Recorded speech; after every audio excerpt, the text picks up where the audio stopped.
बनाइए heading.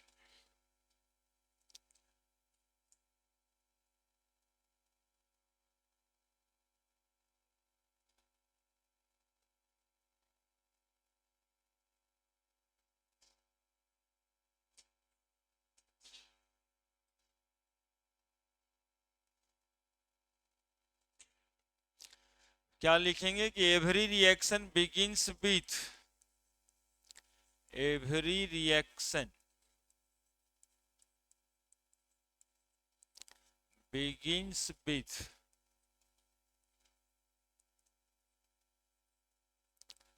fission, fission मतलब braking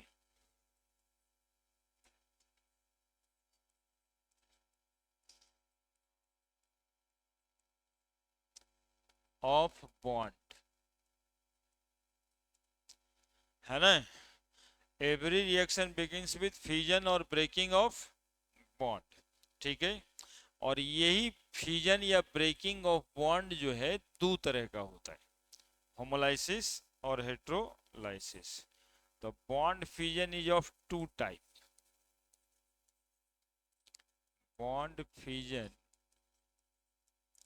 is of two type,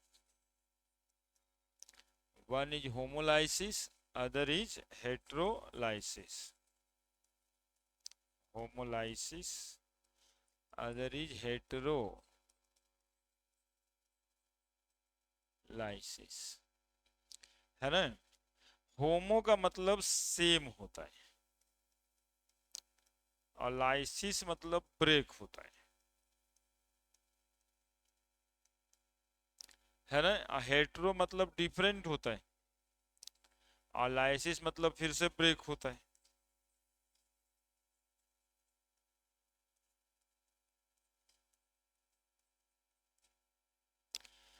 तो यहाँ पर सेम क्या है और डिफरेंट क्या है जरा समझना, यहीं पर समझना है और इस बात को दिमाग में स्टिक करना है, ठीक है। हमारी तरफ देखो, कोई नहीं देख रहा है, हम अकेले बोलते हैं, हमारी तरफ देखना है ना।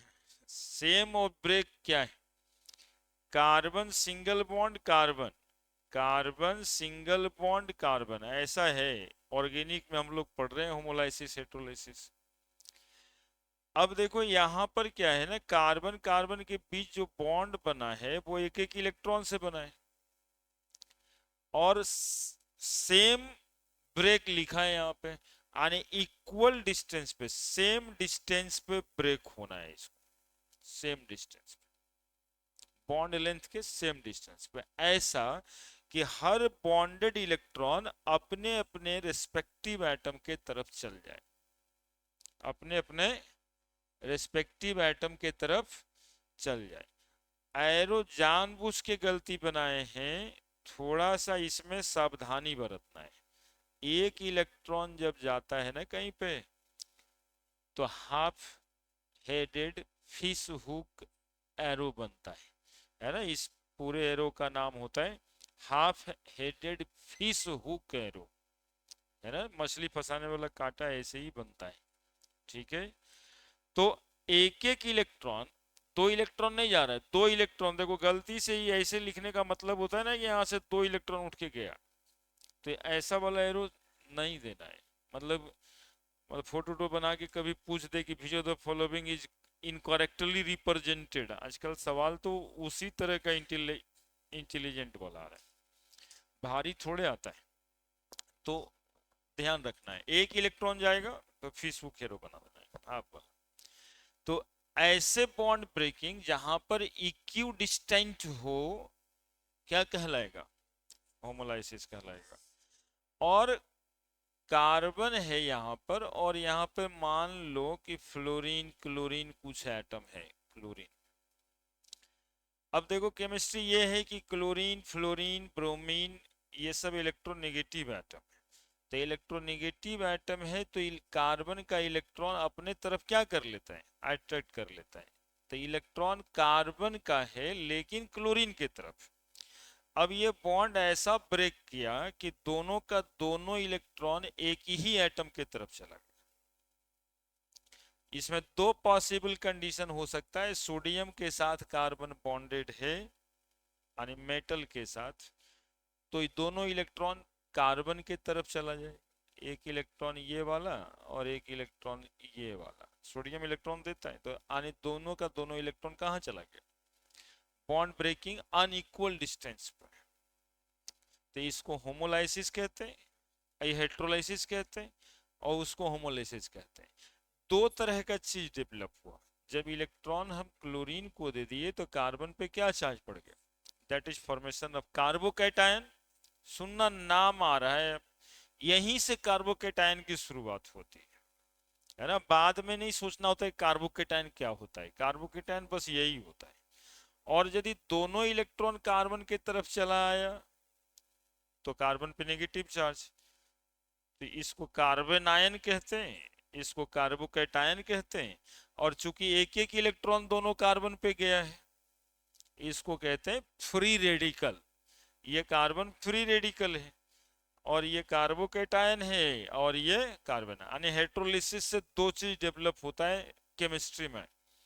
जहां भी formation of carbocation carbon ion कहा जाए, इसका मतलब है कि बॉन्ड में हेट्रोलाइसिस हुआ है। और यदि फ्री रेडिकल का फॉर्मेशन कहा जाए तो होमोलाइसिस हुआ है। ठीक है।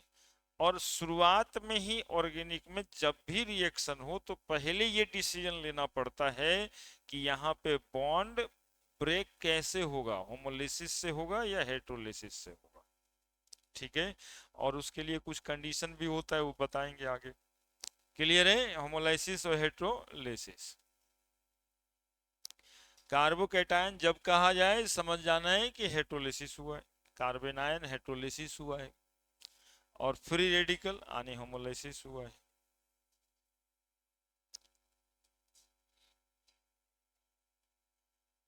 ऑर्गेनिक का बहुत सारा रिएक्शन बचपन से संभलता नहीं, यहां से नहीं जानने के वजह से।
हाँ दिए ना, सब कुछ कुछ मिला रही, मिलाते रहती है, कुछ कुछ याद आ जाता है।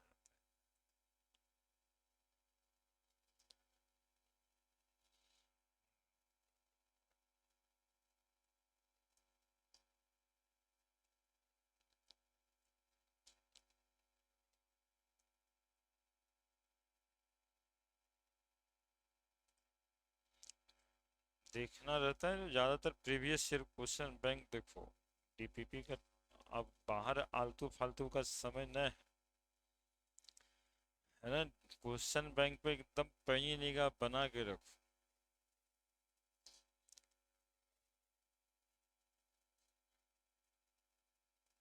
ठीक है, फिंगर पॉइंट वाला कोई भी मतलब। हाँ ठीक है। हाँ ठीक है। प्रीवियस ईयर क्वेश्चन चाहिए, एनसीईआरटी का एक्सप्लोरर चाहिए, और कुछ नहीं चाहिए। ठीक है, समय मिले तो एनसीईआरटी को उपन्यास की तरफ पढ़ना चाहिए, है ना। जो कि ऑर्गेनिक में देखो कितना उपन्यासी की तरफ पूरा इंग्लिश में लिखा हुआ ही है, कुछ दिखता कहाँ है उसमें। तो उसको उपन्यास की तरह ही पढ़ो और लाइन लाइन समझो कि क्या कहना चाह रहे हैं, है ना। हम लोग उसी चीजों को ऐसे खोल खोल के बताते हैं, ठीक है, कुछ जरूरत पड़ता है तो उसमें जोड़ देते हैं बस। तो क्या कहेंगे होमोलिसिस को? इक्यू डिस्टेंस होमोलाइसिस। आप लोग लिखे हुए हैं पहले से, उसी के नीचे लिखना है, equidistant bond breaking so that each bonded electron each bonded electron each bonded electron migrate towards either atom. Each bonded electrons migrate towards respective atom. जिस एटम का इलेक्ट्रॉन है उसी एटम पे माइग्रेट करेगा, है ना। वो समझने वाली ही बात है ना। इतना इंग्लिश पढ़ करके कुछ होना नहीं है, तो अपने जागने के लिए कि क्या हुआ था, समझना ही इतना है कि जरूरत ही ना पड़े। Equidistant bond breaking so that each bonded electron migrate towards respective atom, phenomenon called as homolysis.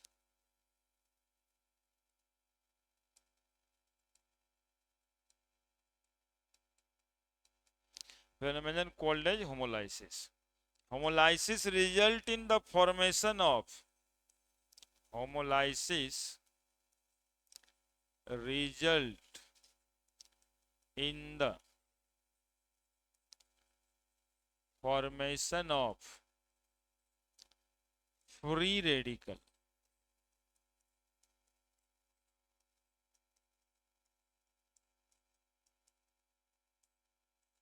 Free radical. Homolysis result in the formation of free radical. देखो CH3 एक मॉलिक्यूल लिखे, इसका होमोलाइसिस करते हैं, तो होमोलिसिस किया तो यहां से बॉन्ड टूटा, ये इलेक्ट्रॉन अपने अपने एटम के तरफ चला गया, ये इलेक्ट्रॉन अपने एटम के तरफ चला गया, है ना। और ये सिनेमा में देखते हो ना, दो दोस्त जब लड़ाई कर लेता है तो एकदम दोनों का फोटो बना के ऐसे ऐसे फोटो बना देता है ना। तो वैसे ही बन गया, ये होमोलाइसिस हुआ है। तो CH3 और एक वो इलेक्ट्रॉन ऐसे दिखाते हैं। अब इसका नाम लिखेंगे हम लोग, मिथाइल तो है ही, है ना, यही ना मिथाइल है, लेकिन सिर्फ मिथाइल ना लिखना है, मिथाइल फ्री रेडिकल। अब 2 कार्बन का रहेगा तो ethyl free radical, propyl free radical, है ना। तो इथाइल से फ्री रेडिकल बना CH3C, CH3 यहां पर ऐसे, तो ये आइसोप्रोपाइल फ्री रेडिकल।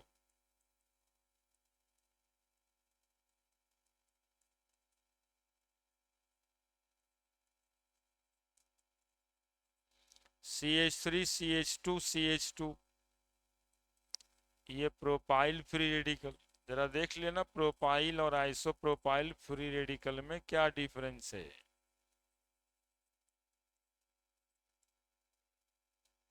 है ना।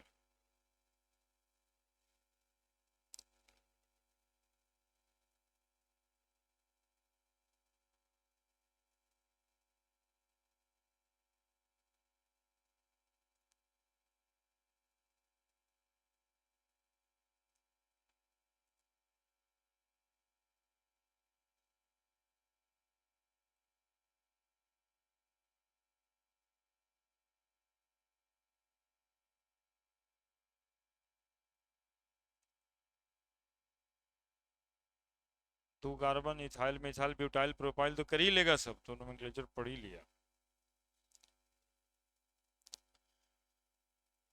फ्री रेडिकल के बारे में अलग से जानकारी देंगे, पहले हेट्रोलिसिस तुम लोग एरो बना दिया है बीच में।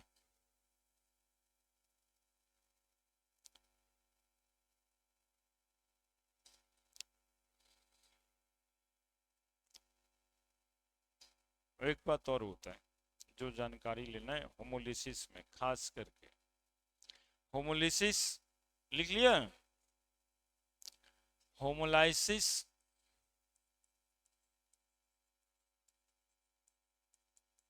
occurs in the presence of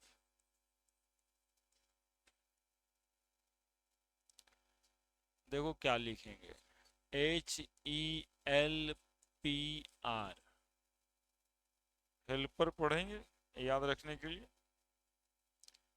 H heat,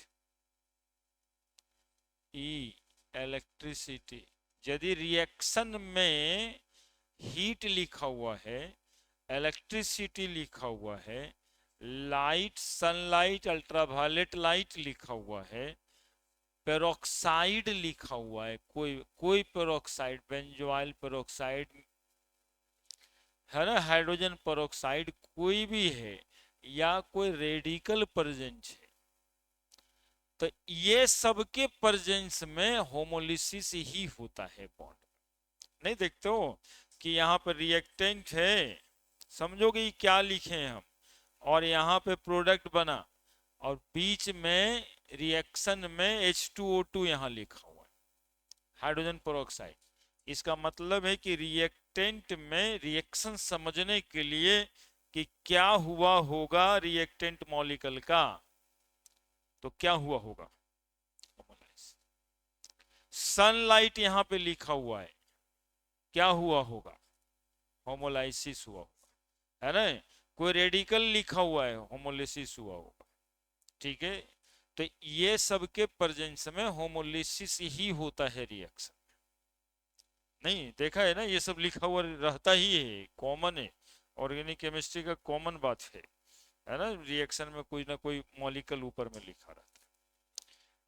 और नॉन पोलर सॉल्वेंट का प्रेजेंस होगा, जैसे यहाँ पे बेंजीन लिखा हुआ होगा, टॉलिन लिखा हुआ होगा, कार्बन टेट्राक्लोराइड लिखा हुआ है ना, तो helper and non polar, non polar solvent, है ना, non polar solvent, non polar solvent मतलब CCl4 लिखा हुआ है, बेंजीन लिखा हुआ है, तो ये सब रिएक्शन पर लिखा हुआ है, ये सब सॉल्वेंट यदि प्रेजेंट है तब रिएक्शन में क्या होगा, होमोलाइसिस।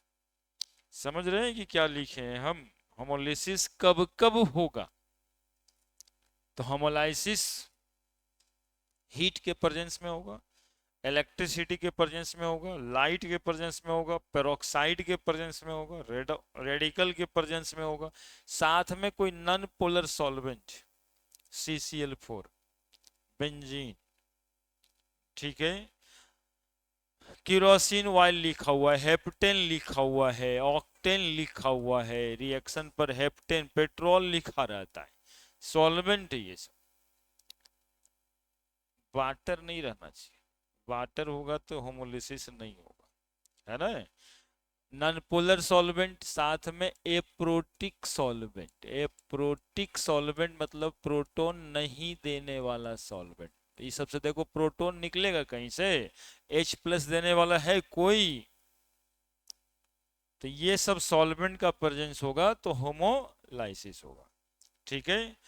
और होमोलिसिस के लिए बॉन्ड जो होना चाहिए वो नॉन पोलर कोवैलेंट बॉन्ड होना चाहिए, है ना, बॉन्ड में पोलरिटी नहीं होनी चाहिए।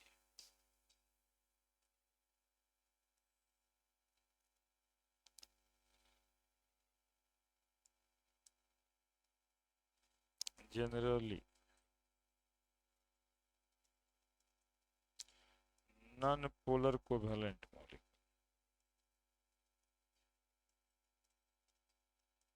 Non polar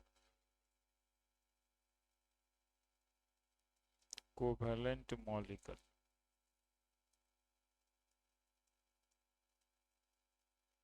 undergoing homolysis. खुद मॉलिक्यूल कैसा होगा? तो नॉन पोलर कोवेलेंट। देखो यही सब बात याद नहीं रखते हो, इसलिए रिएक्शन जो है ना समझ में थोड़ा कम आता है। ये सब भूल जाते हो रिएक्शन होने के समय में, लगता है रिएक्शन हो रहा है, ये छोटका छोटका बेसिक बात भूला जाता है। यदि मॉलिक्यूल नॉन पोलर कोवेलेंट, यानी कोई स्लाइटली पॉजिटिव स्लाइटली नेगेटिव का चक्कर नहीं है, रिएक्शन में जो कंडीशन है वो हेल्पर वाला है। सॉल्वेंट है तो ये प्रोटिक, तो मॉलिक्यूल का होमोलाइसिस ही होगा, यानी फ्री रेडिकल का फॉर्मेशन होगा। बहुत सारा रिएक्शन इतना कंसेप्ट से बन जाएगा कि पूछा जाता है कि फॉलोइंग रिएक्शन अकर्स, और नीचे लिखा रहता है free radical addition reaction, electrophilic addition reaction, nucleophilic addition reaction, है ना, या इलेक्ट्रोफिलिक सब्स्टिट्यूशन रिएक्शन। तो यहां पर देखना ये रहता है कि रिएक्टेंट मॉलिक्यूल कैसा है, जो रिएक्शन कंडीशन है वो कैसा है, और उसी से डिसीजन लेना है कि फ्री रेडिकल वाला है या इलेक्ट्रोफिलिक या न्यूक्लियोफिलिक। उसका एग्जांपल आगे देंगे। तो फ्री रेडिकल तो फिक्स कर देना है ना। फ्री रेडिकल एडिशन हो, चाहे फ्री रेडिकल सब्स्टिट्यूशन हो, चाहे फ्री रेडिकल एलिमिनेशन हो, सब रिएक्शन का कंडीशन यही होगा, है ना। जब फ्री रेडिकल बनने का कंडीशन है तो एडिशन सब्स्टिट्यूशन तो रिएक्शन का टाइप होता है, ठीक है। तो फ्री रेडिकल का फॉर्मेशन इस कंडीशन में होगा। ये बहुत इंपॉर्टेंट बोर्ड होगा। यही सब जो है ना हम लोगों को खोज के निकालना रहता है एनसीईआरटी से, जो उसमें डायरेक्टली लिखा नहीं रहता है। इसी के लिए चाहिए हम लोग वाला कोच की जरूरत पड़ती है, वो अलग अलग जगह पे लिखा है उसमें।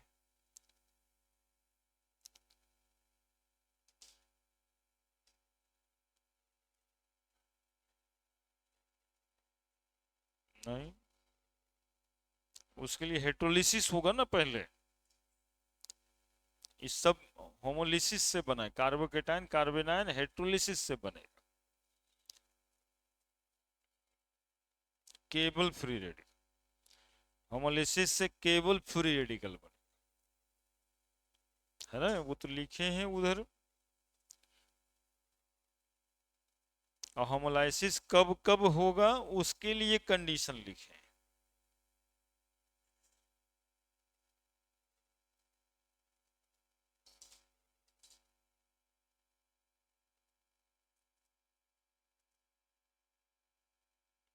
अब देखना ये जो क्लास रहता है ना, यहीं से पकड़ोगे ना ऑर्गेनिक तो नई दिक्कत होगा। लेकिन इसको लोग सोचा अच्छा आज होमोलिसिस हेट्रोलिसिस पढ़ाए थे, वो तो आसान था, बात खत्म है, ध्यान में नहीं जाता है। ये प्राय बैचेज में होता है।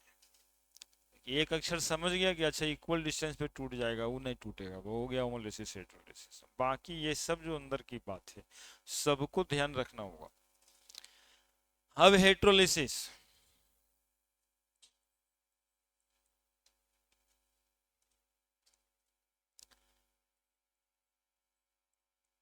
हेट्रोलाइसिस,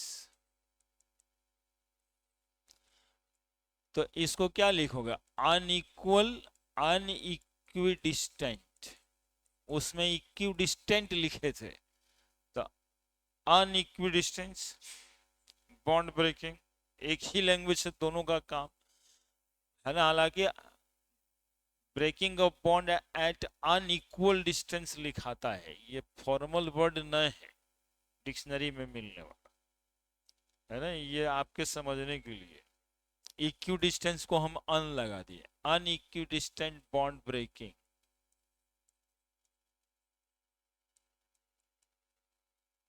so that so that both of the bonded electron, both of the bonded electron migrate towards migrate towards either bonded atom, either bonded atom called heterolysis, called heterolysis. Unequidistant bond breaking, so that both of the bonded electron migrate towards either bonded atom. किसी एक ही atom की तरफ दोनों electron चला जाए, called as heterolysis. Heterolysis result in the formation of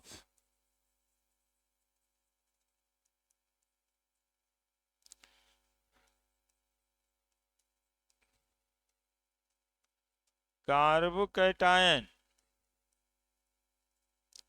and carbanion. Carbanion भी कहते हैं लोग, कार्बकैटायन भी कहते हैं. कार्बोकैटायन, कार्बेनायन. कार्बोकैटायन को ही कार्बोनियम आयन भी कहा जाता है. कार्बोनियम, ईयम लगा है ना, सोडियम पोटेशियम आयन, इसीलिए कार्बोकैटायन को कार्बोनियम आयन. और कार्बेनायंस,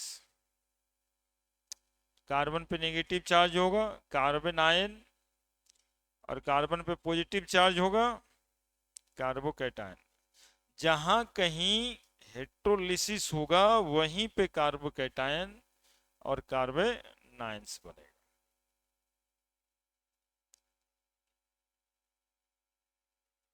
ठीक है. अब देखिए कार्बोकैटायन का जो फॉर्मेशन होगा, if carbon is bonded to electronegative atom, if carbon is bonded to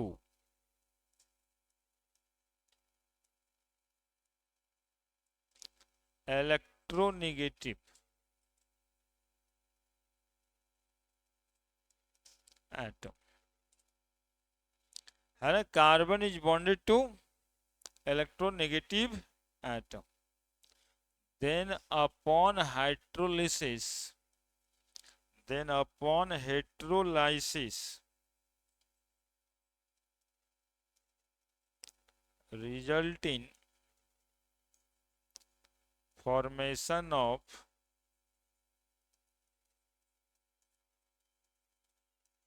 carbocation.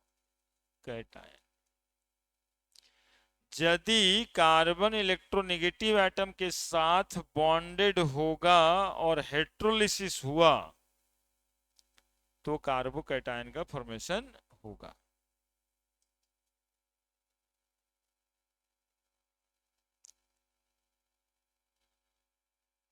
और इलेक्ट्रोनेगेटिव एटम जानते हो कितना मिलेगा? पूरी ऑर्गेनिक केमिस्ट्री में 4 गो एटम तुम लोग ध्यान रखो तो ये इसकी कहानी खत्म है.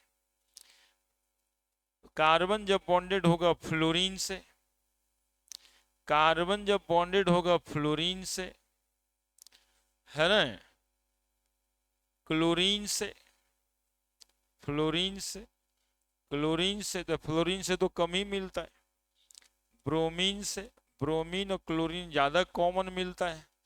आयोडीन से, ऑक्सीजन से, नाइट्रोजन से, है ना, ये रहेगा डबल बॉन्ड के साथ, ये रहेगा ट्रिपल बॉन्ड के साथ, तो कार्बोकैटायन का फॉर्मेशन हो जाता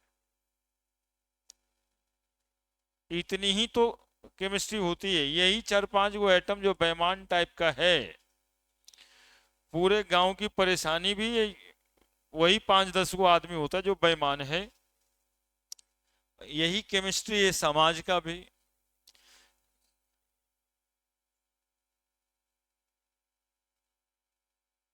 chlorine, bromine, iodine, oxygen, nitrogen.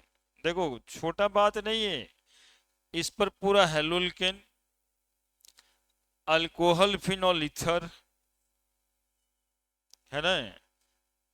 थोड़ा पेशेंस रख के देखो ना, alcohol, phenol, ether, aldehyde ketone carboxylic acid, इन नाइट्राइल कार्बोनाइट्राइल, और ये अकेले एगो एमाइन बनाता है। तो पूरा ऑर्गेनिक में इतनी तो पढ़ना है क्या। Alkane alkene alkyne, carbon single bond carbon, carbon double bond carbon, carbon triple bond carbon, homolysis, special condition ला करके हेट्रोलिसिस कराएंगे वहां पे। उसके बाद पढ़ना कितना chapter, haloalkanes, alcohol phenol ether इससे बनेगा, एल्डिहाइड कीटोन कार्बोक्सिलिक एसिड इससे बनेगा, और वो नाइट्राइल्स बनाएगा और एमाइंस बनाएगा। तो यही तो पूरा सिलेबस है साहब, है ना। तो विशेष पूरा एलिमेंट का ज्ञान क्या रखना है, इतना बात समझ के ऑर्गेनिक पढ़ते रहना है। ठीक है कि अच्छा आएगा तो यही 4-5 को तो आता है। तो इलेक्ट्रोनेगेटिव एटम, एक और केस होता है, जैसे ये कार्बन डबल बॉन्ड कार्बन है, इसको विस्तार आगे देना है, जिसको इलेक्ट्रोमेरिक इफेक्ट कहते हैं। तो ये इसमें एक सिग्मा बॉन्ड होता है और एक पाई बॉन्ड होता है। तो इसमें क्या होता है ना कि बॉन्डेड एटम जो है ना हेट्रोलिसिस ही होता है, और दोनों के दोनों ये पाई बॉन्डेड इलेक्ट्रॉन एक एटम की तरफ माइग्रेट कर जाता है। यहाँ पर चूंकि सिग्मा और पाई है ना, डबल बॉन्ड है, तो एक स्ट्रॉन्ग और एक वीक है। तो जाहिर सी बात है इसमें कि जब आपको तोड़ना है तो कमजोर वाला पहले टूटेगा। इसके लिए कॉन्सेप्ट होता है, जैसे स्ट्रॉन्ग बॉन्ड है तो एनर्जी 100 जूल है, और वीक बॉन्ड है तो 50 जूल। अब रिएक्शन में हम हीट करेंगे तो पहले तो 50 ही आ जाएगा ना, तब ना 100 आएगा। तो बट नेचुरल है कि पाई बॉन्ड टूट जाएगा पहले, और उसके बाद और एनर्जी देंगे तब ना सिग्मा बॉन्ड टूटेगा। तो हमेशा बिना पाई बॉन्ड तोड़े सिग्मा तो टूटेगा ही नहीं, तो अननेचुरल बातें हो जाती।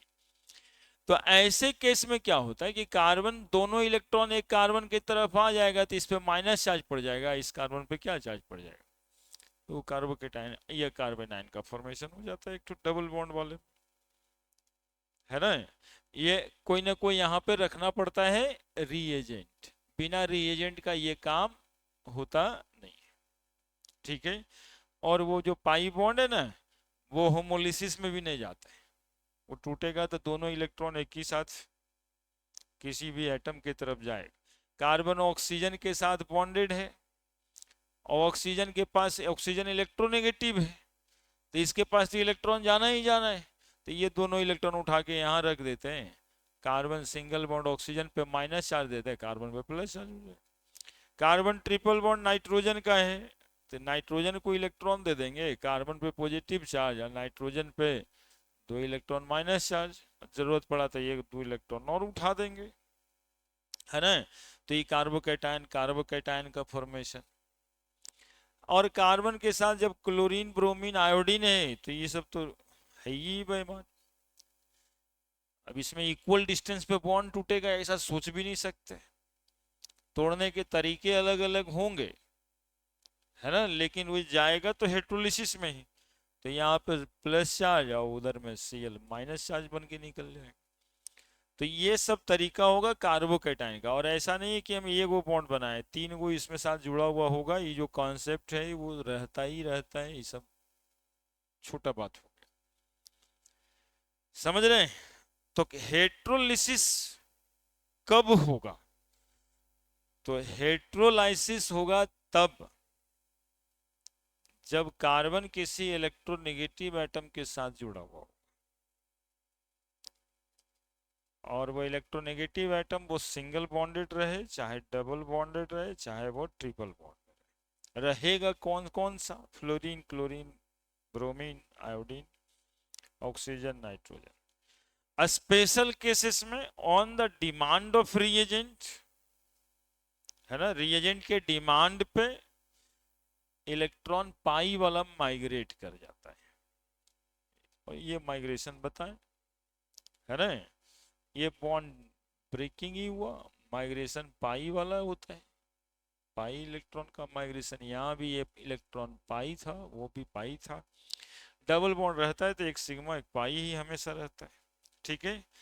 और हाइड्रोलिसिस पोलर प्रोटिक सॉल्वेंट, यानी जब वाटर लिखा रहे ना एरो पे, रिएक्टेंट इधर है, और ये सब कार्बन आयन के लिए भी बता रहे हैं, वो दोनों का फॉर्मेशन एक ही तरीके से है ना। और यहाँ पर क्या लिखा हुआ है, वाटर,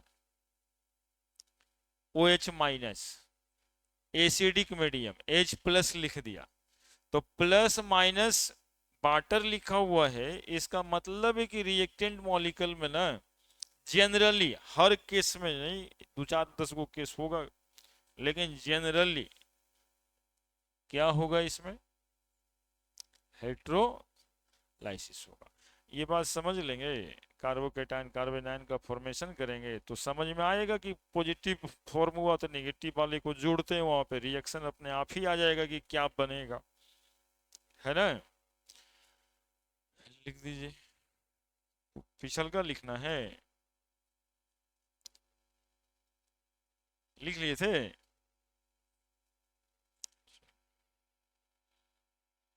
तो हाइड्रोलिसिस से कार्बोकेटायन या कार्बन आयन का फॉर्मेशन होगा।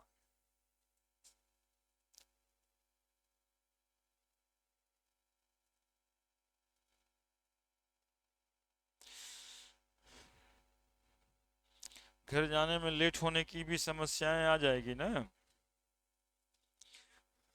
हाँ कह रही है वो एक ठो, हाँ, समय का निर्धारण बहुत मुश्किल हो जाता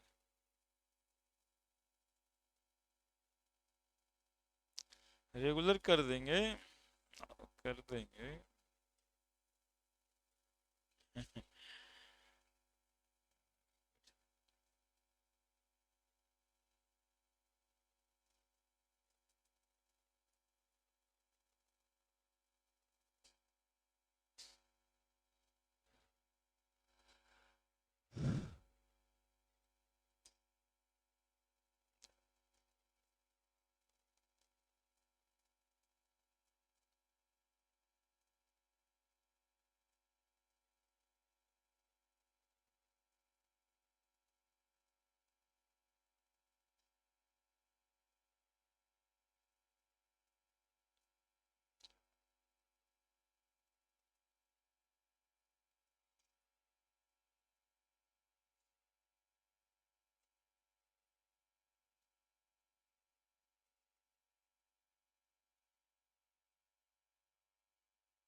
ना 12 से 2 हम फ्री हैं।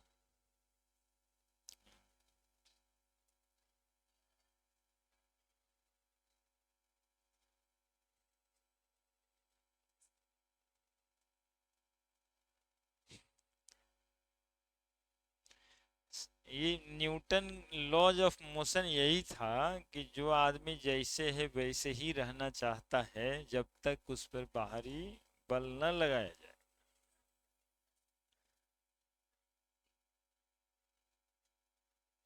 तो ऑनलाइन टाइम कितना बजे है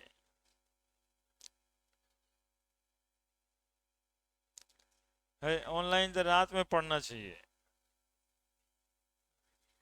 हाँ, 4-5 टीचर लोग तो देखते हैं 12 बजे रातों में रहते हैं लाइव। नहीं, 11 से 12 ना, ठीक है, लाइव भी क्लास होता है रात में। लाइव क्लास पढ़ने का टाइम अच्छा है, 9 बजे रात से 2 बजे तक।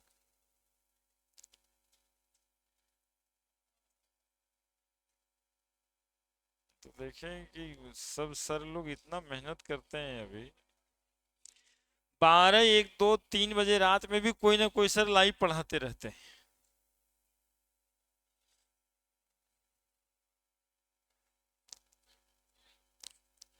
देखो, अच्छा वो एक दो दिन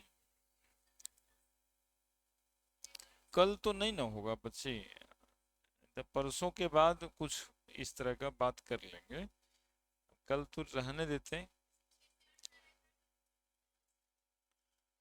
देखिए, वो 6 से 8 में टाइम कहाँ है, 6 से 8 में कंफर्टेबल नहीं।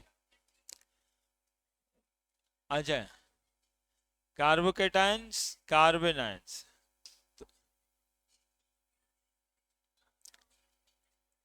Formation of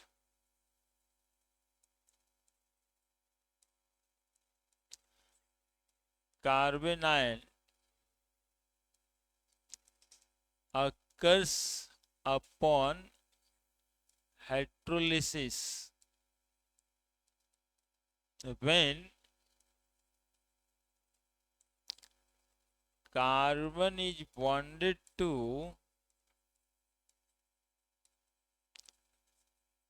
more electropositive atom,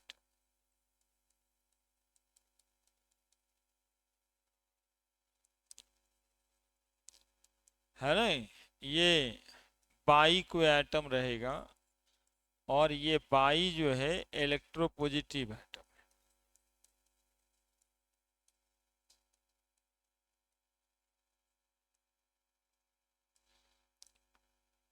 तो यहां पर जो हाइड्रोलिसिस होगा इलेक्ट्रोपॉजिटिव एटम के पास ऐसे, ताकि कार्बन दोनों का दोनों इलेक्ट्रॉन उठ के चला जाएगा उधर, कार्बन पे माइनस और बाई पे plus. This is called carbon ions.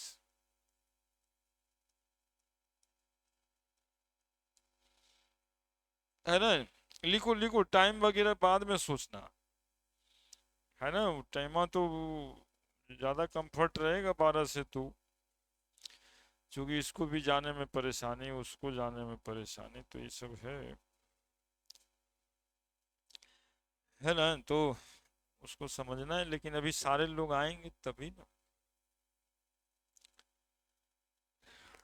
हमारे लिए भी, हमारे लिए भी सुटेबल है 2 से 4।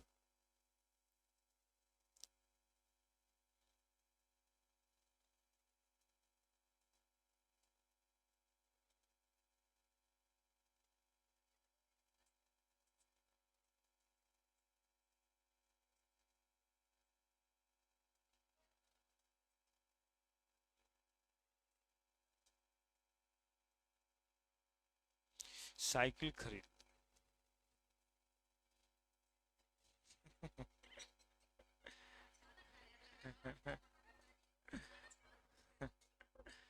चलिए, आजकल बच्चे लोग पटना में साइकिल चलाना नहीं चाहते, लेकिन बच्चा का एकदम से बढ़िया वाला चलने का वो मशीन है। अब उससे थोड़ा एक्सीडेंट वगैरह होने का टेंशन रहता है, इसलिए हम लोग सजेशन नहीं देते। लेकिन साइकिल तो अपना साइकिल है।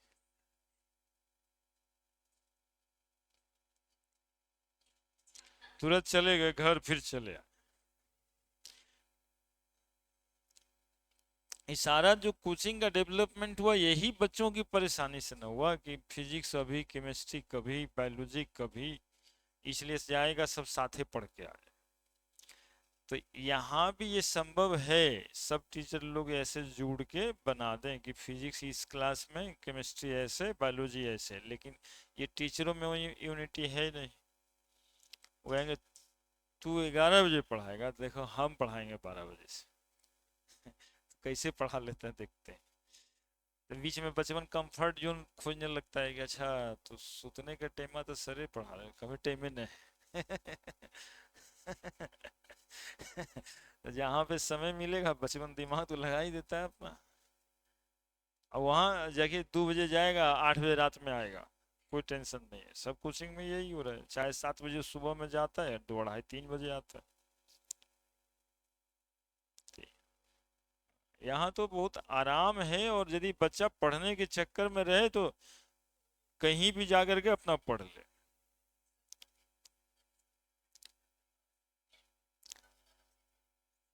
Formation of carbanions occurs upon hydrolysis when carbon is bonded to positive atom, ठीक है। और वही डबल बॉन्ड ट्रिपल बॉन्ड के शिफ्टिंग में लिखे। फ्री रेडिकल, अब फिर से हेडिंग बनाइए।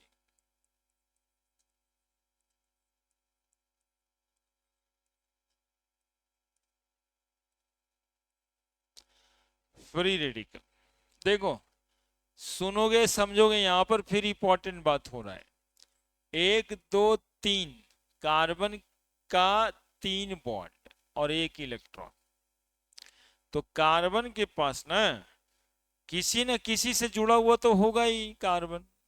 तो 1 2 1 2 1 2 कोई ना कोई एटम होगा यहाँ पे।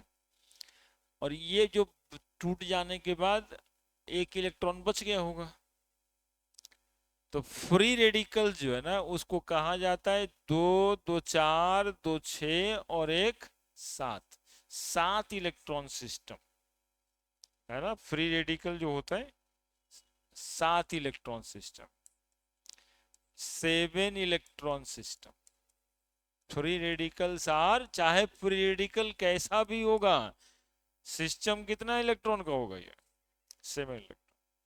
अब बताइए, स्टेबिलिटी के लिए 8 इलेक्ट्रॉन चाहिए था, और ये खुद रेडिकल जो है वो 7 ही इलेक्ट्रॉन रखता है। तो स्टेबल होगा। ऑड इलेक्ट्रॉन्स मॉलिक्यूल नहीं लिखते क्योंकि खुद रेडिकल है ये। तो रेडिकल मॉलिक्यूल नहीं होता, उसमें पॉजिटिव चार्ज नेगेटिव चार्ज या फिर फ्री रेडिकल, तो खुद ही एक जाति है ना, इसलिए इसको मॉलिक्यूल नहीं लिखना चाहिए। फ्री रेडिकल स्पेसीज या ऑड इलेक्ट्रॉन स्पेसीज, इसीलिए स्पेसीज वर्ड का इस्तेमाल करना यहाँ उचित होगा, है ना, मॉलिक्यूल वगैरह नहीं। अब 7 इलेक्ट्रॉन है तो अनस्टेबल तो है, और यदि कोई मॉलिक्यूल अनस्टेबल है भाई, मतलब रिएक्टिव है, तो very reactive, very reactive. Chemistry में स्टेबिलिटी का मतलब होता है मोर स्टेबल मतलब लेस रिएक्टिव, अनस्टेबल मतलब मोर रिएक्टिव, है ना। केमिस्ट्री में कोई मॉलिक्यूल को कहा जाए अस्टेबल, अस्टेबल का मतलब लेस रिएक्टिव, है ना। फलना बाबू बहुत स्टेबल हैं, मतलब हर बात पे लड़ाई झगड़ा नहीं करते। हाँ, और अनस्टेबल है मतलब है कि बहुत रिएक्टिव है, कुछ हो बोलिए, हाँ, तो छोड़ते नहीं है एकदम से। तो very reactive, unstable, very reactive. Unstable का मतलब है very reactive, unstable very reactive, है ना। अब इसी वेरी रिएक्टिव में देखना आगे की पढ़ाई में ये भी होगा कि 3 डिग्री फ्री रेडिकल ज्यादा, कि 2 डिग्री ज्यादा, कि 1 डिग्री फ्री रेडिकल ज्यादा, ये सब बातें आएगा, चूंकि सब तो रिएक्टिव ही है। अब रिएक्टिव में कौन ज्यादा रिएक्टिव, कौन उससे कम रिएक्टिव, लेकिन जितना फ्री रेडिकल है सब रिएक्टिव ही होगा। कोई फ्री रेडिकल को यदि कभी कहा जाए कि वो स्टेबल है, तो किसी के कंपैरिजन में वो स्टेबल है, किसी के कंपैरिजन में वो स्टेबल है, वो स्टेबल मॉलिक्यूल के जैसा नहीं है, ठीक है। तो अनस्टेबल है, वेरी रिएक्टिव है, और फॉर्म एज रिएक्शन इंटरमीडिएट, ठीक है, ये बना हुआ रहता नहीं है, ये एग्जिस्ट भी नहीं करता है। ये कब बनेगा, तो रिएक्शन के बीच में बना था ना, हम लोग पढ़ ही रहे हैं, every reaction begin with breaking of bond. तो जब बॉन्ड टूटेगा तभी तो बनेगा ये बन के रखा हुआ नहीं रहता है। तो form as reaction intermediate, formed as reaction intermediate।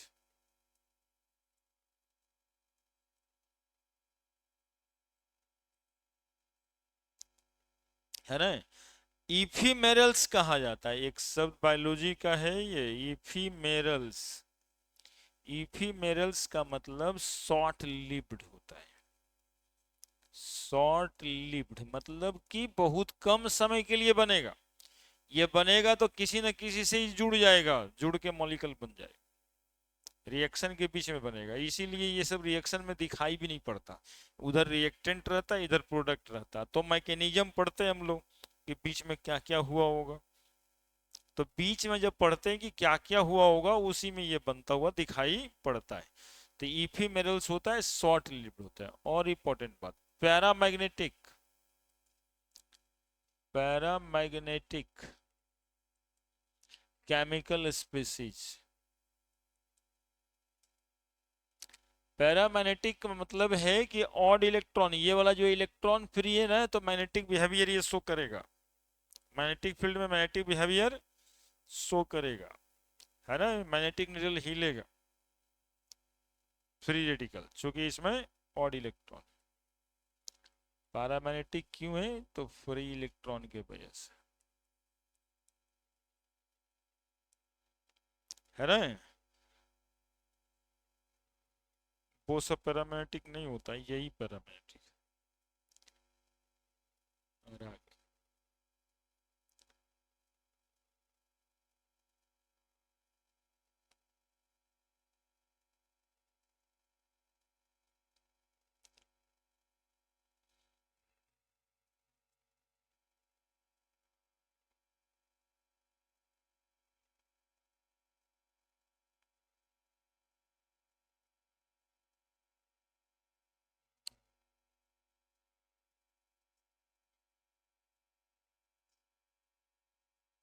सुबह में क्लास हुआ था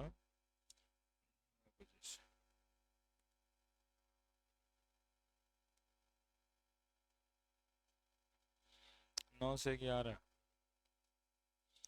उसके बाद 6 से 8। ये तो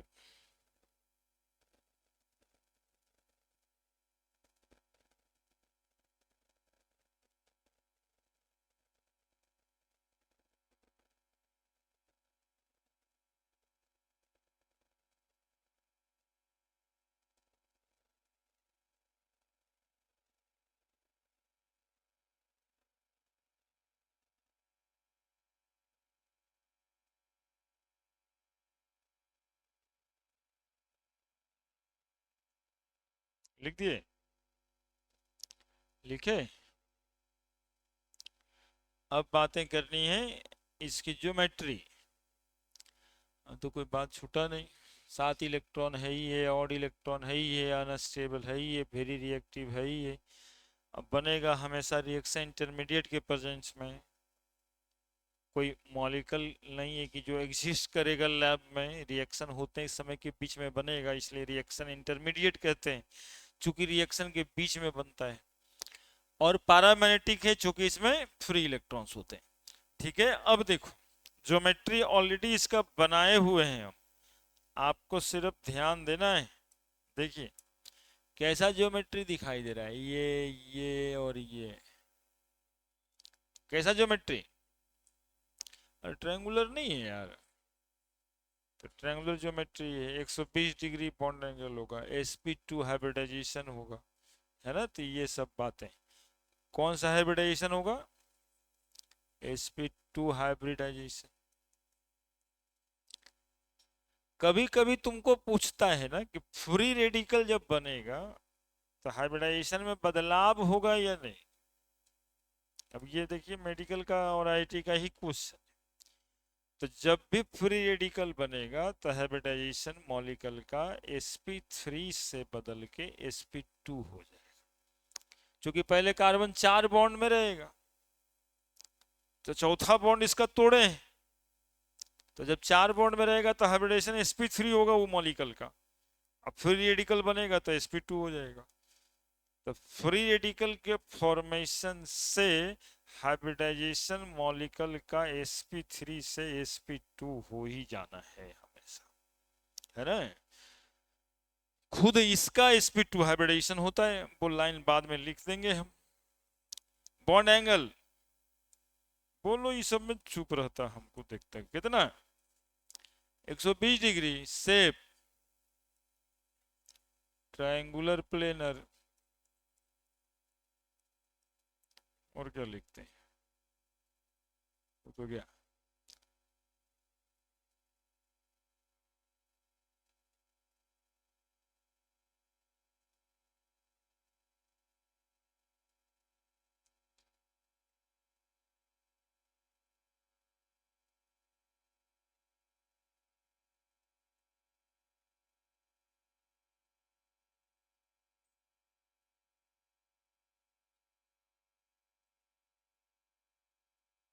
ठीक है।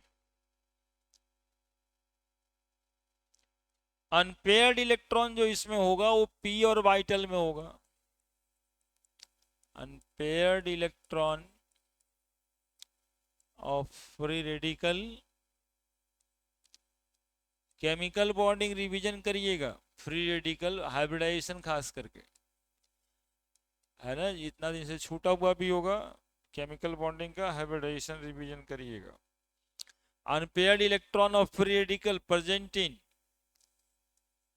Unhybridised orbital, unhybridised p orbital. देखो देखो पूरी की पूरी बात, ये मीथेन मॉलिक्यूल है, याद करो क्या हम अभी बताए, कार्बन एगो s ऑर्बिटल और 3 गो p ऑर्बिटल, ये sp3 हाइब्रिड ऑर्बिटल, ठीक है। sp3 हाइब्रिड ऑर्बिटल में ही कार्बन का 4 इलेक्ट्रॉन, 1 2 3 4। अब हाइड्रोजन इसके साथ सबके साथ क्या किया था, ओवरलैपिंग किया था,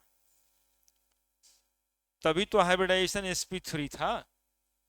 लेकिन अब क्या किए हम लोग किए क्या कि कार्बन H पूरी केमिस्ट्री इसकी, एक इलेक्ट्रॉन टूट गया, बीच से टूट गया, एक इलेक्ट्रॉन कार्बन की तरफ माइग्रेट किया, एक इलेक्ट्रॉन हाइड्रोजन की तरफ माइग्रेट किया, यही ना पढ़ रहे हैं। तो ये वाला इलेक्ट्रॉन इसके तरफ चला गया, वो वाला इलेक्ट्रॉन उसके तरफ चला गया, फ्री रेडिकल का फॉर्मेशन हुआ। तो कहां से इलेक्ट्रॉन, ये हाइड्रोजन अपना वाला इलेक्ट्रॉन लेके गया होगा क्या। तो यहां पर जब बनाएंगे ऑर्बिटल तो sp3 ने ना बनाएंगे, 1 2 3, ओ 4 को बना ही दिए, देखना ध्यान से, 3 को बनाएंगे, है ना, और एक को अलग कर देंगे क्या, 1 इलेक्ट्रॉन 2 इलेक्ट्रॉन 3 इलेक्ट्रॉन, कार्बन वाला हाइड्रोजन वाला, ठीक है। एक वो कार्बन वाला अनहाइब्रिडाइज हो गया ना, हाइड्रोजन तो अपना इलेक्ट्रॉन लेके गया, तो हाइब्रिडाइजेशन क्या हो गया। तो फ्री रेडिकल के फॉर्मेशन में हमेशा sp3 हाइब्रिड ऑर्बिटल होगा पहले, और वो बदल के किस चीज में चला जाएगा, sp2। और जो अनपेयर्ड इलेक्ट्रॉन ई वाला कार्बन का है, ई वाला इलेक्ट्रॉन, वो वाला इलेक्ट्रॉन कहाँ है, p ऑर्बिटल में, ठीक है। तो unpaired electron of free radical present in unhybridised p orbital, ये है unhybridised p orbital during the formation of free radical.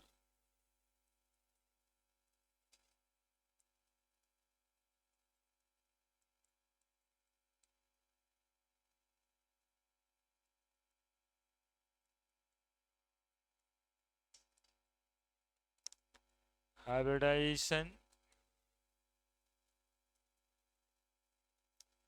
changes from sp3 to sp2।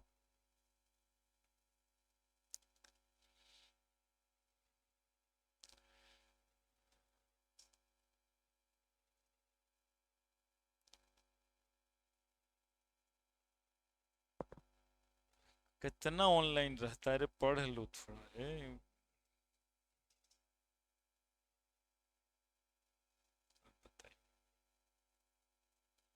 तो अलग ही टेंशन में।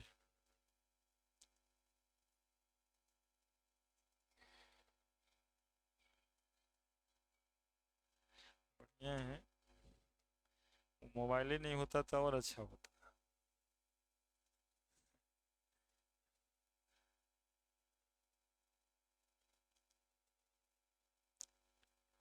इसकी तुलनात्मक दृष्टिकोण हम लोगों से रहना ही नहीं चाहिए कि पापा रखें सर रखें वरना मोबाइल बदल लिया हम लोग को ज्ञान देते हैं।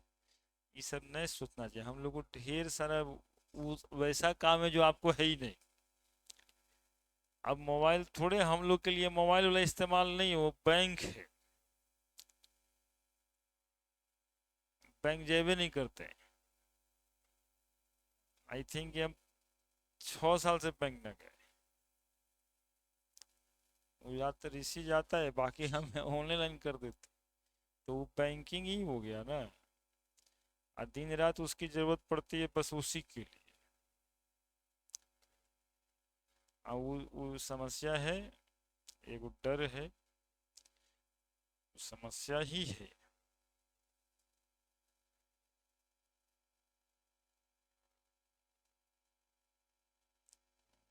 तो दिक्कत है।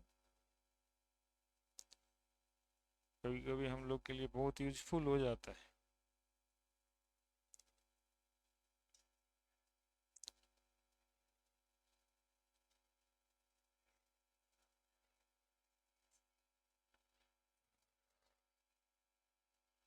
हाँ, वो फोन पे वाला दिखा देता है।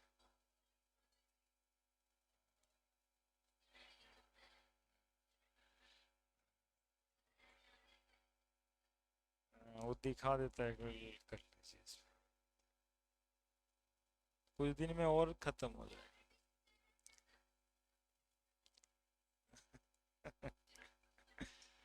एक बार बहुत पहले अंबानी साहब ये बात बोले थे कि हम रिच पर्सन हैं, आप लोग से जानते हैं, हम तो पैसा देखे ही नहीं। ये आप लोग कहते हैं कि आप बहुत रिच हैं तो हम समझते हैं, लेकिन हम पैसा नहीं देखे।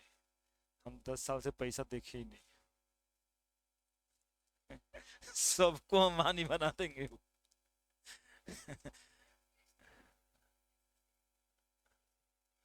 ये हमारे प्रधानमंत्री जी का प्लानिंग था पहले से ही कि इसको इतना सुविधाजनक कर देंगे कि लोग पैसा रखना भूल जाएगा, तो बैंक का पैसा बैंक में ही आएगा, बैंक में जाएगा। कहीं किसी न किसी अकाउंट में है, तुम्हारे में नहीं तो हमारे में है, हमारे में नहीं तो फिर उसमें चला गया, लेकिन है तो कोई ना कोई अकाउंट पे ही। तो बात खत्म हो गया। क्यों नहीं बनेगा? एच प्लस तो है ही ये, उसको बनाए क्या? तो टूटा तो कहे कहाँ। तो कार्बन हाइड्रोजन के साथ बॉन्ड था ना, और होमोलाइसिस किए, यानी बॉन्ड हमने तोड़ा बीच में। ऐसा तोड़ा कि इलेक्ट्रॉन, एगो इलेक्ट्रॉन कार्बन की तरफ चला गया, एगो इलेक्ट्रॉन हाइड्रोजन की तरफ चला गया। तो एक इलेक्ट्रॉन कार्बन की तरफ है, एक इलेक्ट्रॉन हाइड्रोजन की तरफ है। इससे हम लोग देखे कि पहले जो कार्बन था उसका 4 इलेक्ट्रॉन sp3 हाइब्रिड ऑर्बिटल में था, जो 4 हाइड्रोजन उसके साथ शेयर किया था या ओवरलैप किया था। अब जो इलेक्ट्रॉन हाइड्रोजन को यहाँ पे दे दिए, तो वो इलेक्ट्रॉन तो लास्ट वाला इलेक्ट्रॉन हम लोग मानेंगे। तो वही इलेक्ट्रॉन को यहाँ पे हमने अलग किया हुआ है। हाइड्रोजन का अपना इलेक्ट्रॉन है, कार्बन का ये अनपेयर्ड इलेक्ट्रॉन है। इसी के प्रेजेंस से ये फ्री रेडिकल पैरामैग्नेटिक है। इसी के वजह से ये अनस्टेबल है। इसी के वजह से वेरी रिएक्टिव है। सारा कुछ इसी एक इलेक्ट्रॉन की वजह से है ना। इसी वजह से वो रिएक्शन में भाग लेता है। तो जब कभी फ्री रेडिकल का फॉर्मेशन होगा तो पहले मॉलिक्यूल का हाइब्रिडाइजेशन sp3 होगा, लेकिन फ्री रेडिकल बनने पर वो हाइब्रिडाइजेशन चेंज होकर के क्या हो जाएगा, sp2। और ये सब सवाल खतरनाक रूप से क्वेश्चन पेपर पे रहता है कि which of the following is true या which of the following is false. अब उसमें चार इंफॉर्मेशन रहता है, उसमें से खोजना रहता है सही क्या है गलत क्या।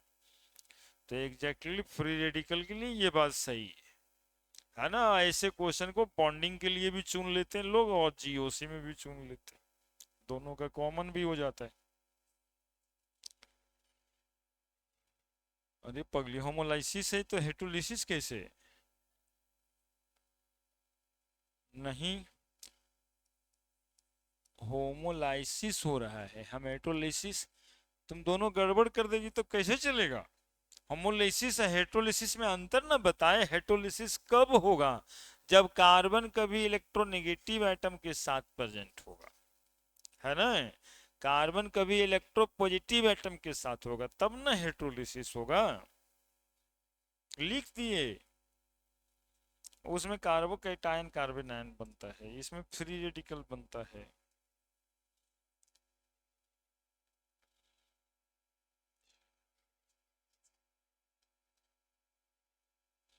नहीं, इस सब लंथन बात नहीं सोचना रहता है।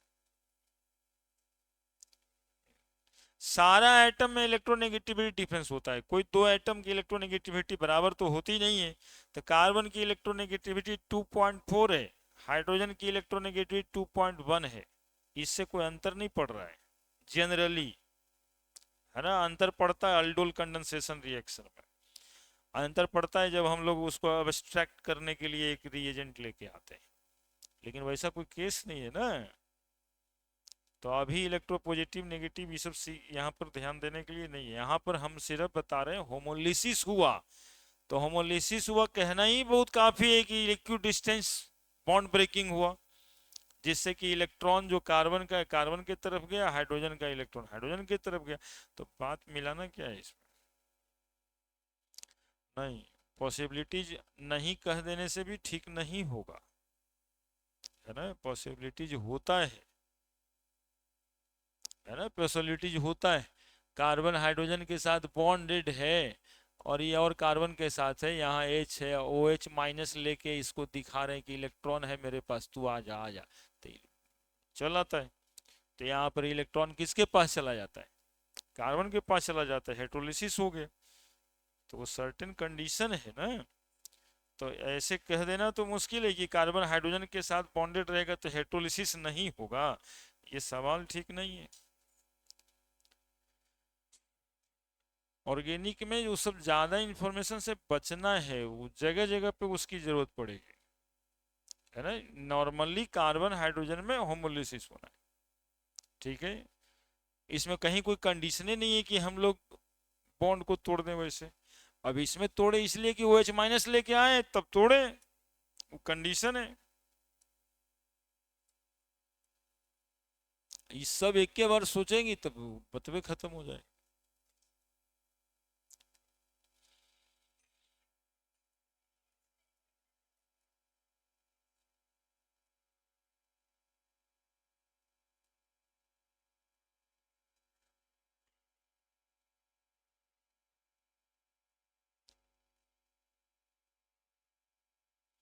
अरे वो एनसीईआरटी वाला हम मोल कंसेप्ट में पढ़ा दी चुके हैं, उस पर नोमेरिकल आता है, डूमाज मेथड केजाज मेथड, है ना।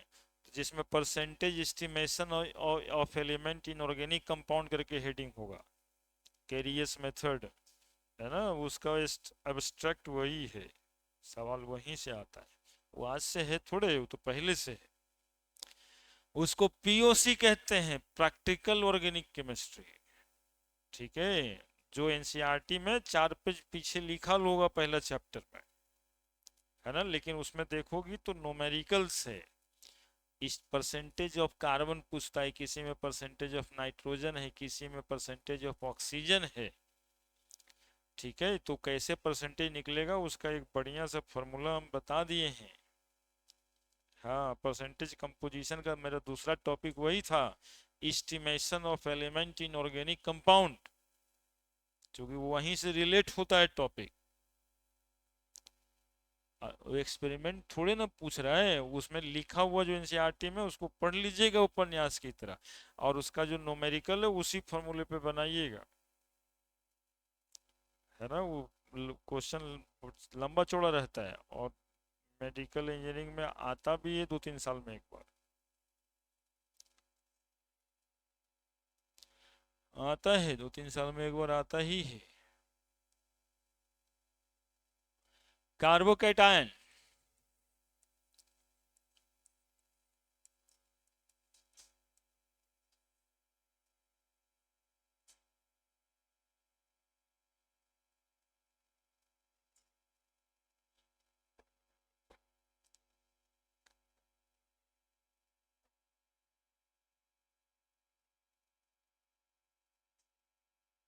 कार्बोकैटायन, कार्बोकैटायन क्या रहेगा,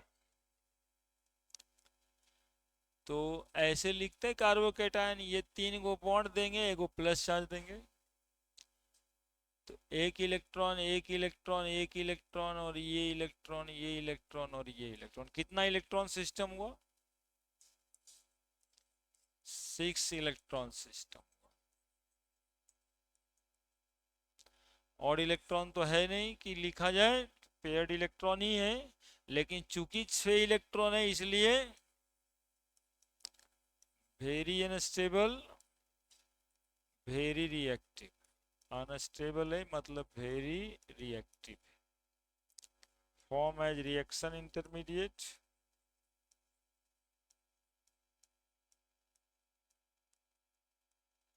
ये भी आपको बना हुआ नहीं रहता है, रिएक्शन के बीच में बनता है, तो इफिमेरल सी होगा।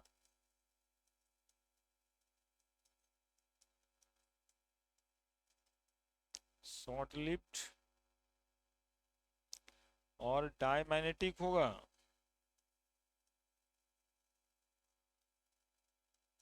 क्योंकि all paired electron,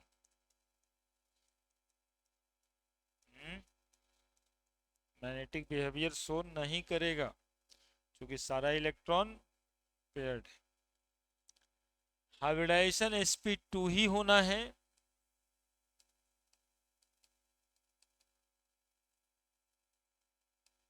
six electron है, बॉन्ड आपको दिखाई दे रहा होगा, ट्रायंगल 120 डिग्री, कार्बोकेटायन का ये सब ज्यादातर बात हो जाता है वो फ्री रेडिकल से मिल जाता है, और triangular,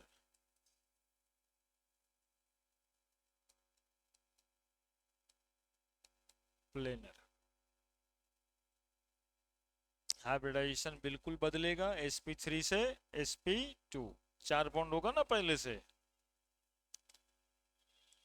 carbon hydrogen hydrogen hydrogen, देखो बच्चे यहीं से देखना है, ये सब कंफ्यूजन में नहीं रखना है, Cl लगा दिए, इलेक्ट्रोनेगेटिव एटम, ये जो बॉन्ड यहाँ पे टूटेगा ऐसा टूटेगा कि इसका दोनों इलेक्ट्रॉन जो ये वाला और ये वाला है किसके तरफ आ जाएगा, क्लोरीन के तरफ आ, है ना, तो CH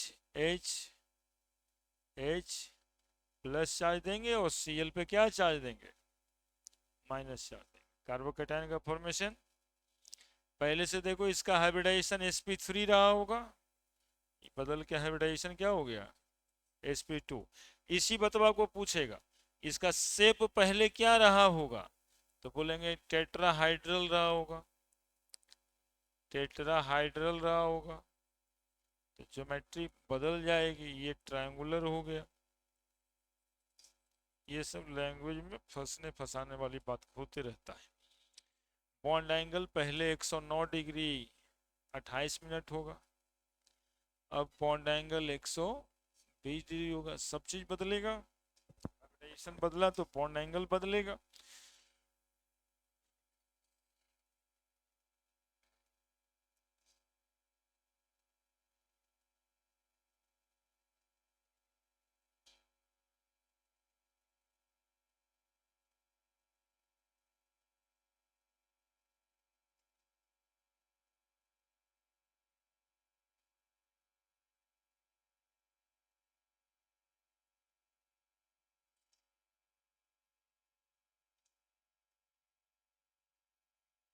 आज हॉस्टल वगैरह भी नहीं खुला है,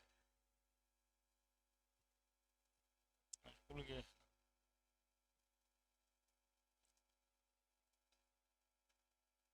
बाकी सर लोग कल से खुले, फिर स्कूल गया।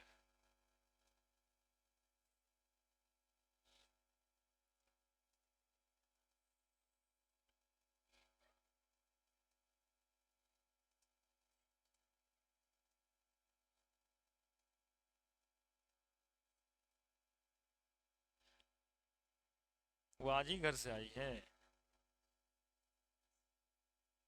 तुम यहीं पर थे, मतलब तुम्हारा क्लास चल रहा था।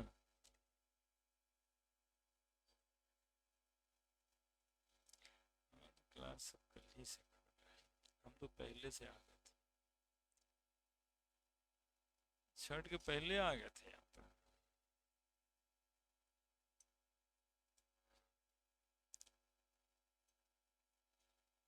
क्या करते।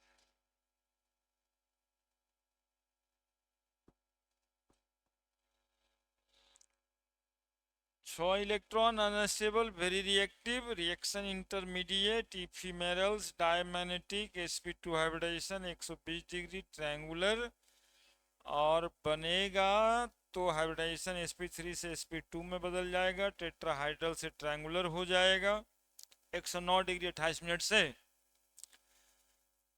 120 डिग्री हो जाएगा, है ना।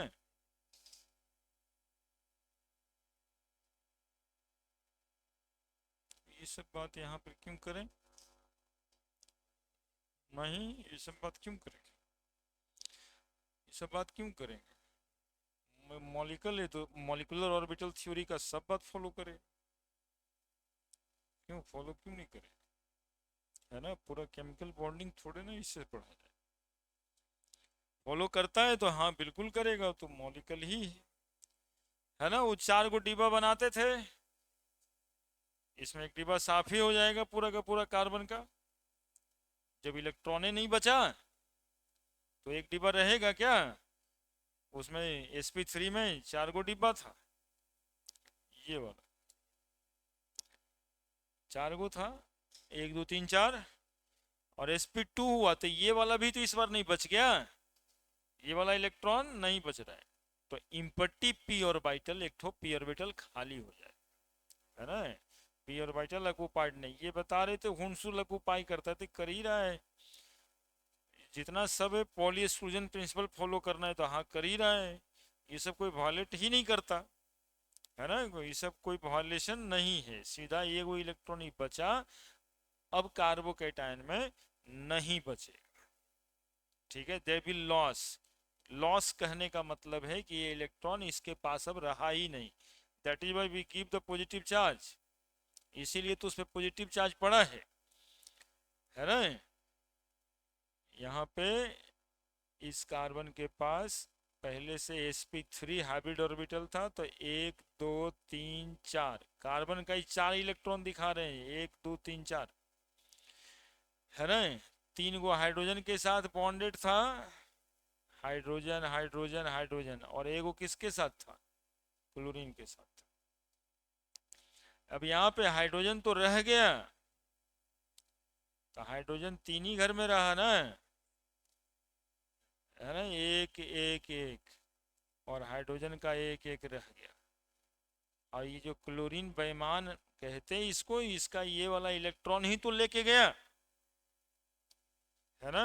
तो न तो इसके पास वो ऑर्बिटल, मतलब ऑर्बिटल तो होगा ही, इलेक्ट्रॉन्स नहीं हो, तो ये वो जो p ऑर्बिटल हुआ वो खाली रह गया,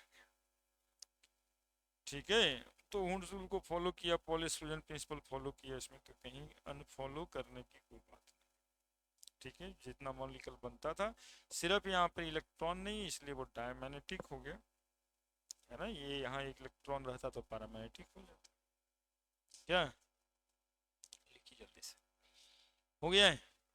तो कार्बन आयंस में भी इतना बात कर ही ना लेंगे,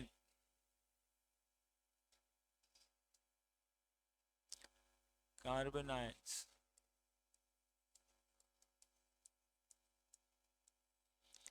कार्बन आयंस देखो कैसा होता है, ये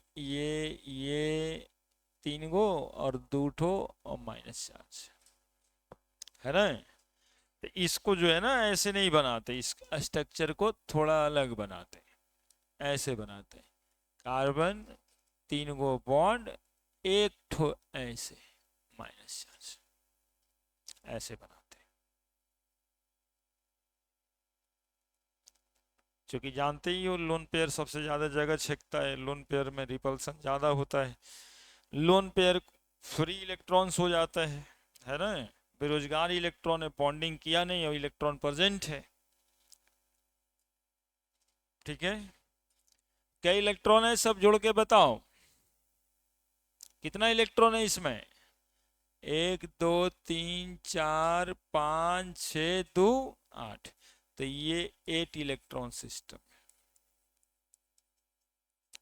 अब बात होती कि सर 8 इलेक्ट्रॉन है, ये तो स्टेबल होगा, तो नहीं, बिल्कुल अनस्टेबल होगा। क्यों? क्योंकि नेगेटिव चार्ज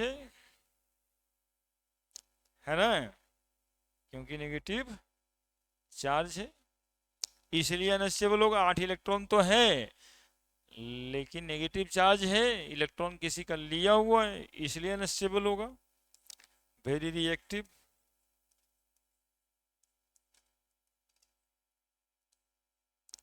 है ना, और form as reaction intermediate.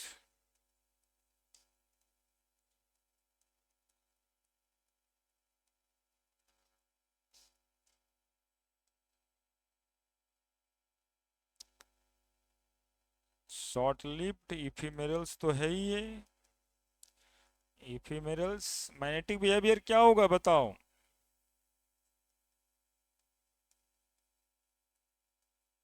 Diamagnetic की पैरामैग्नेटिक?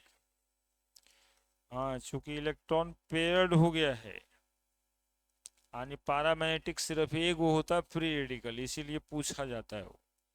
डायमैग्नेटिक चूंकि इलेक्ट्रॉन यहाँ भी ऑड नहीं रह गया, पेयर्ड हो गया, ठीक है। और हाइब्रिडाइजेशन sp3, कितना हाइब्रिडाइजेशन, इसीलिए फोटो वैसा बनाए थे, देखो हाइब्रिडाइजेशन sp3, वो इसलिए कि ये जो है ऐसे ऐसे और ऐसे, है ना, लोन पेयर के साथ में टेट्राहाइड्रल स्ट्रक्चर बनाए, तो sp3 tetra hydel, bond angle 109 degree 28 minute. अब बताओ मॉलिक्यूल की ज्योमेट्री बदली, हाइब्रिडाइजेशन बदला। कोई मॉलिक्यूल होगा जो एक इलेक्ट्रॉन रख रहा होगा तो पहले भी sp3 होगा, अभी भी sp3 है, तो इसीलिए वो दोनों के लिए सवाल पूछता है, क्योंकि इसमें हाइब्रिडाइजेशन चेंज नहीं होता है, hybridization of molecule does not change.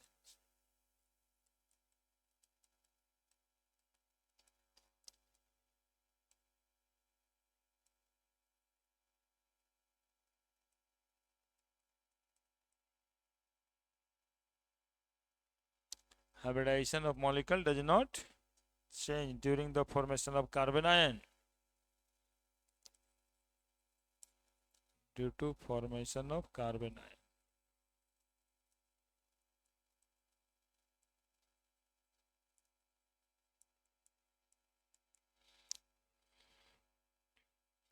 तीन तरह का चीज पड़े, free radical, carbocation, carbon ion. इसमें एक बात और चल रहा था, और वो ये चल रहा था कि तीनों में न्यूट्रल कौन है, carbocation, carbon ion, free radical, ये तीनों में न्यूट्रल स्पीशीज कौन है।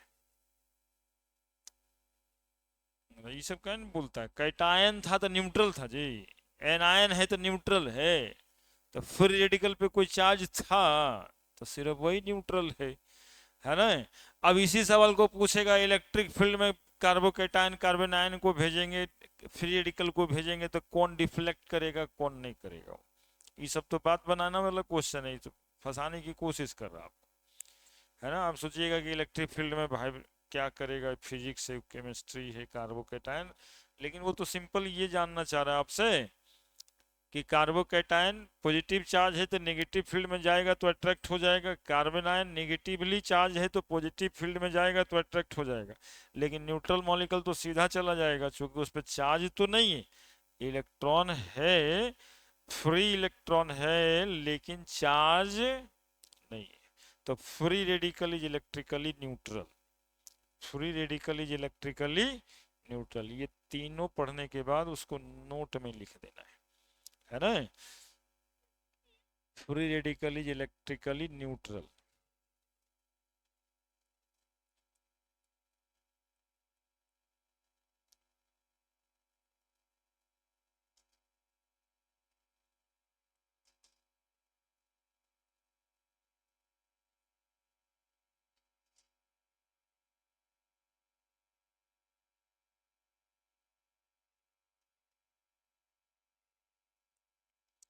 फ्री रेडिकल पे कोई चार्ज नहीं होता है।